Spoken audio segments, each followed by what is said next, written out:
Hello guys, and welcome back to Cam and Petra. Today I'm going to be tearing down this DualSense and rebuilding it using parts from ExtremeRate. This video is meant to be a guide on how to tear down a DualSense and how to implement the ExtremeRate mod kit. I will also be swapping the shell and all the buttons. If you want to purchase this kit or any of the parts for yourself, I'll have links down below. The ExtremeRate Rise mod kit allows you to add back buttons to the DualSense controller, which is something you can't currently do with what Sony offers. For the shells and buttons, I went for the chameleon blue and chameleon green color scheme, which I think look very cool. I made sure to get the mod kit in the same color so everything will match. It's important to note that the mod kit does not come with a controller, which means you'll have to use your own controller for this. Other than that, the mod kit comes with everything you need, even the tools to take it apart and put it back together.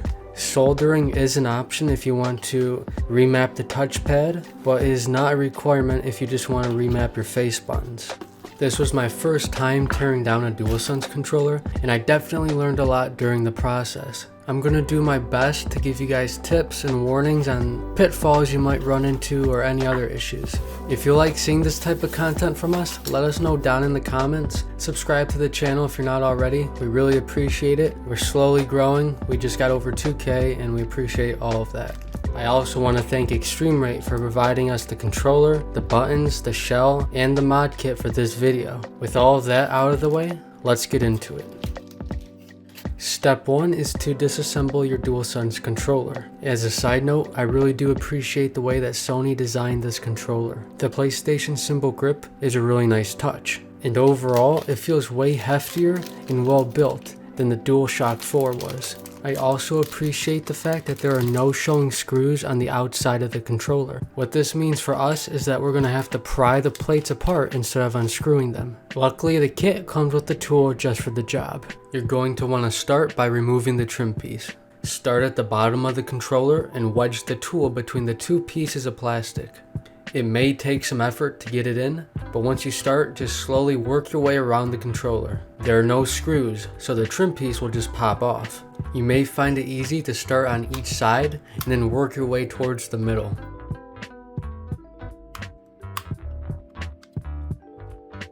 At this point, you can basically just pull the trim piece right off. With that out of the way, our next step will be to remove the R1 and L1 button. To do this, you'll want to wedge the tool in between the R1 and R2 buttons. Angle the tool upwards until the button pops off. Watch out because it might fly off. After that, you'll want to repeat the same steps on the left side.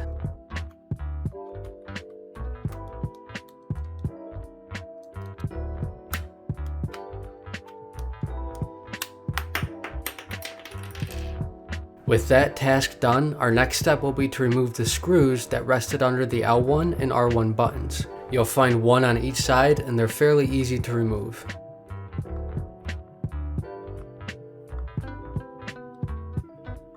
If the screw gets stuck, simply bang it on your hand to get it loose.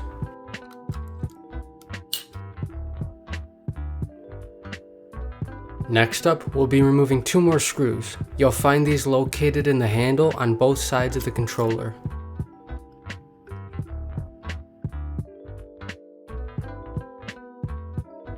Our next step will be to pry apart the back and front plate. Use the same tool as before and slowly work your way around the outside edges. Make sure to also lift up the clips near the headphone jack. It may take some work, but you should find that it comes off fairly easily. Once you have it loose enough, simply pull the plates apart. At this point, you will finally have access to the inside of the controller.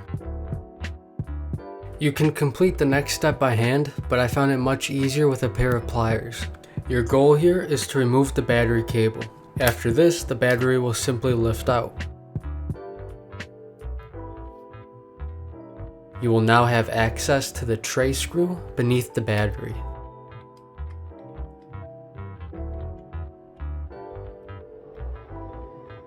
Once you have it removed, lift up the tray. You'll find that the microphone ribbon is still connected to the tray. Carefully pull it up to remove it from the board.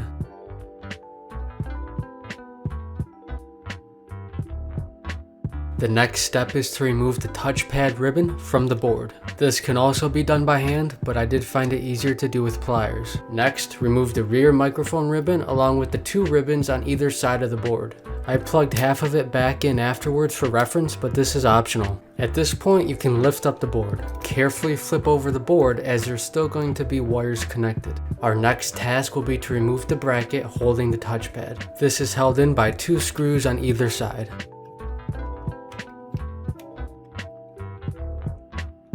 Take note of how these 2 plastic pieces lock in with each other. Putting it back together is a little tricky.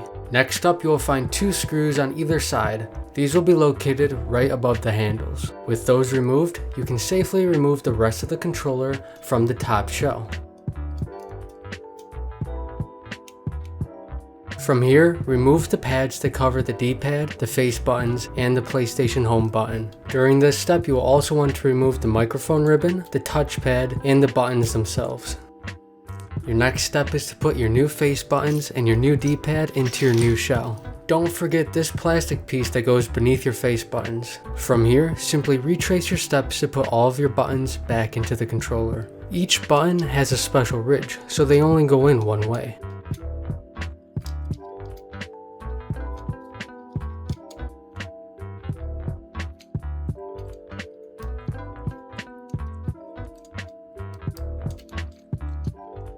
During this step, you'll also want to swap out your touchpad. The touchpad has 2 screws on either side, held by adhesive on the other side. You may have to pry a bit to get it loose. When you screw it into your new touchpad, it will be more than secure. Make sure to also insert the Create and Options buttons. Next, insert the microphone ribbon. I found it quite hard to thread it through and broke mine, so be careful when doing this. Since that was the back microphone ribbon, my controller is mostly fine. From here, insert the mute button beneath the PlayStation Home button.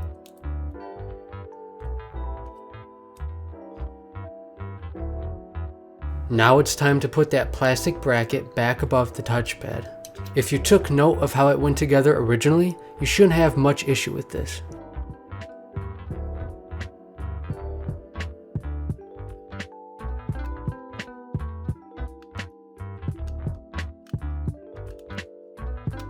Next up, we will be installing the ExtremeRate mod kit ribbon. This goes right above the ribbon already in the controller.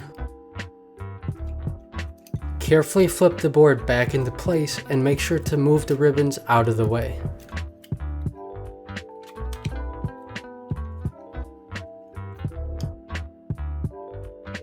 Now, plug the touchpad ribbon back into the board.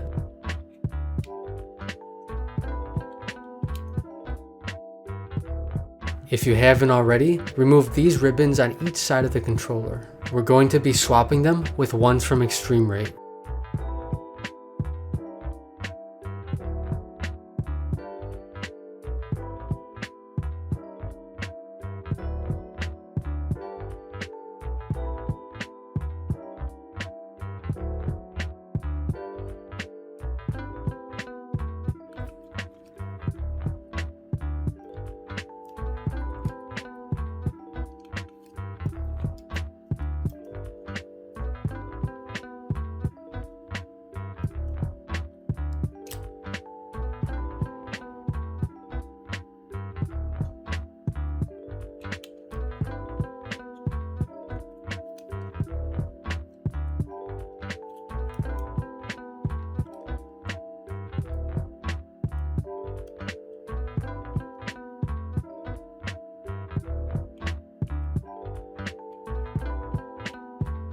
If you've made it this far, great job.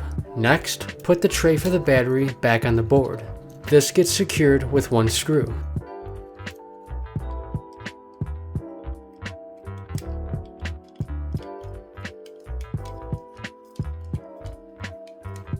Now put your battery back on the tray and reconnect the wire.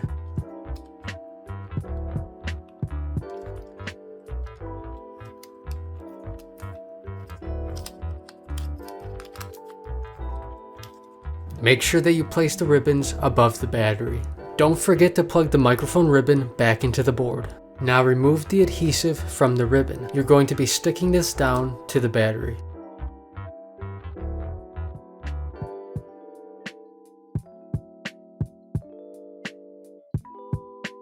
Now you'll be connecting the ExtremeRate ribbons. If you follow along, this should be pretty easy.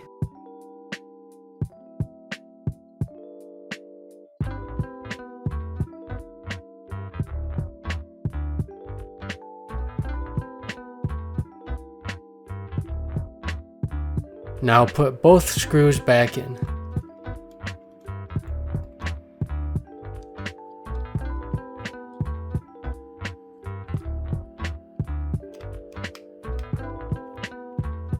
Now we're going to be installing the mod kit on the back shell. Turn the shell over and put in the 4 screws.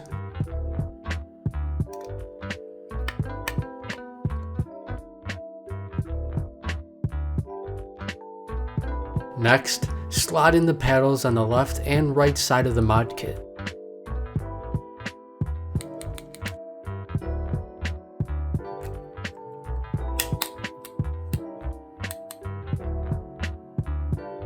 From here, we're going to put the 2 shells back together. Thread the ribbon through the back shell.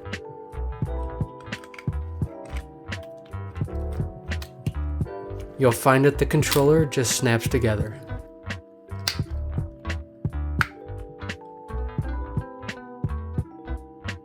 Next up, connect the board that came with the mod kit to the ribbon.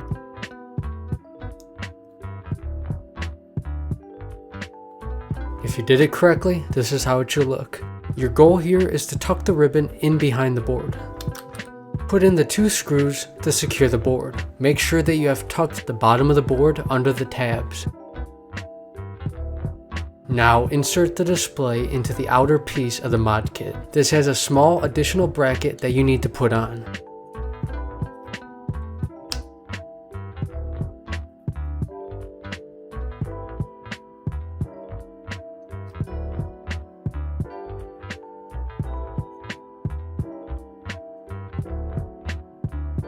Next, take the outer piece of the mod kit and snap it into place.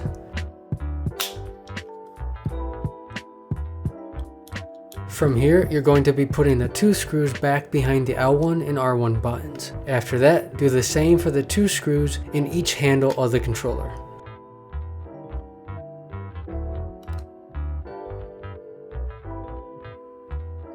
If you haven't already, insert the black rings that go around the joysticks. After that, we're going to be snapping in our new trim piece. Work your way around the controller and it should go on with ease.